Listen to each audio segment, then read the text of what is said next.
passport size siam dat ama severin file a open a picture ilang I passport du picture kha ila chuak nga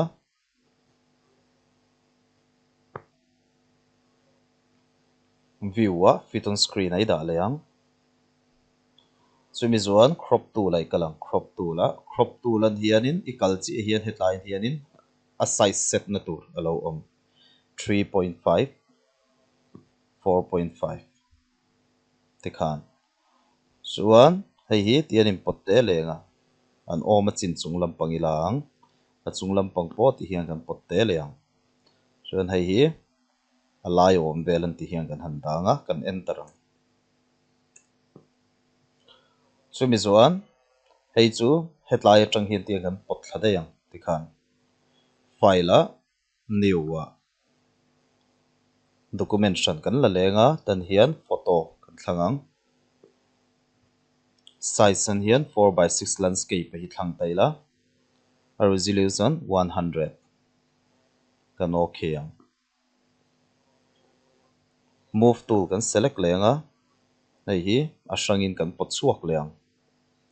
view fit on screen a kan da leang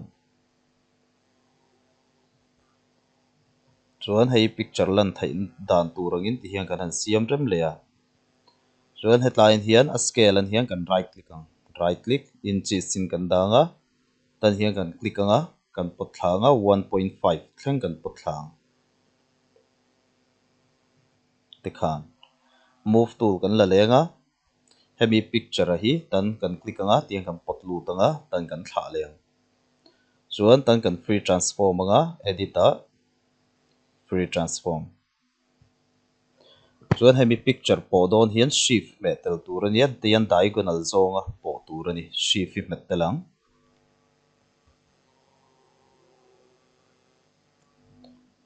headline sir hianin hemi mor chi chi hi ti hian han thleng se hei hi kan pot toy leang tikhan 1.5 size in kan han da kan enter nga chumi zuan hei hi tlem kan pot chuak leang headline te hi a border ve tur khani hemi picture hi stroke kan peleang atlang kuala hian layer style stroke atlang kuala na dumina lo oma a size hi chu iduang zat zat ni pe me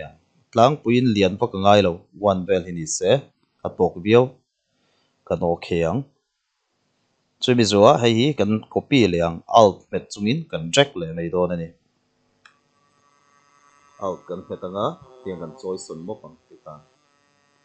alt kan het lenga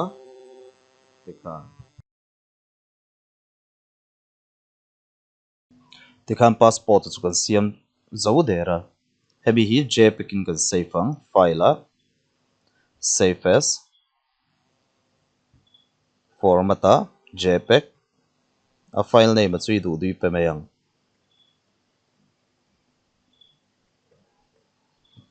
kan save ang large file a kan pot lenga kan okay ang option a kan print don ani chuan option an hian in software b kan ei le thina chumi option software b ka chu mang le in hemi hi print out top to ni